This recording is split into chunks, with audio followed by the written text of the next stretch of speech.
এই আর কতক্ষণ সময় লাগবে? হয়ে গেছে, শুধু আর 10 মিনিট লাগবে। গাইনো কে বলো তো? এটা আমাকে লোকেশন পাঠিয়েছে কেন? আরে ওটা গাইনোকোলজিস্ট, মেয়েদের ডাক্তার। আচ্ছা, চেক আপটা কি হবে? এক্স রে করবে নাকি? হ্যালো, হ্যাঁ এই জাস্ট বেরিয়ে পড়েছি। তোমার ফোনে আর কতক্ষণ দেখাচ্ছে গো? ওই 15 মিনিটের মতো। ওই আর 15 মিনিটের মতো লাগবে। আচ্ছা ড্রেস কেমন পরবো, জিন্স টপ নাকি ওভারসাইজ ঢলা কিছু? ঢলা তো, ওকে ওকে। ড্রেসের ব্যাপারে জিজ্ঞেস করছিলে কেন?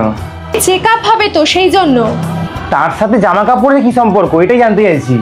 আরে কিছু পরে থাকলে তার উপর দিয়ে থরেই হবে। মানে ড্রেস খুলতে হবে? ছেলে ডাক্তার না মেয়ে ডাক্তার?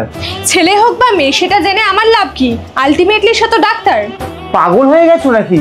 তেমন হলে কোনো মেয়ে ডাক্তারকে দেখিয়ে নাও। বোকা বোকা কথা বলো না তো। অলরেডি 1000 টাকা ভিজিট দেওয়া হয়ে গেছে। তাছাড়া রোজ দিন কত মেয়েদের চেক আপ করে জানো? পরিষ্কার বুঝতে পারছি ওনার মতিগতি একদম ঠিক নয়। না হলে শুধু মেয়েদের কি বা কেন দেখবে? কোনো মতেই যেতে দেবো না। সব মানলাম, যে টাকাটা দিয়েছি ওটার কি হবে? ওটা নিয়ে চিন্তা করতে হবে না, আমি এখনই দিয়ে দিচ্ছি। ওখানে ফোন করে এখনই বারণ করে দাও। ঠিক আছে। আমার সামনে এখনই করো।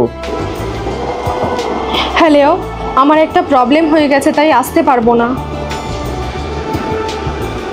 তোমার জন্য এতগুলো টাকা জলে গেল। অ্যাপয়েন্টমেন্ট নেওয়ার আগে আমাকে একবারে জিজ্ঞেস করেছিলে? তাছাড়া তোমাকে দেখে তো মনে হয় না অসুস্থ বলে। দিব্যি তো খাচ্ছ দাচ্ছ, ঘুরে বেড়াচ্ছ। আর যদি তেমন কোনো সমস্যা হয় অন্য কোনো মেয়ে ডাক্তারকে দেখিয়ে নিও। যাও এখন। Thank you. তোমার দিকে বাইরের কোনো লোক খারাপ চোখে দেখবে তা সহ্য করতে পারবো না। বাই দ্য ওয়ে, বেরোচ্ছি, দরজাটা বন্ধ করে দাও।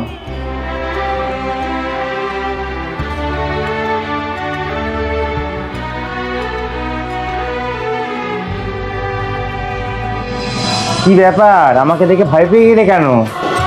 কই না তো। মিথ্যে বলে কোনো লাভ নেই।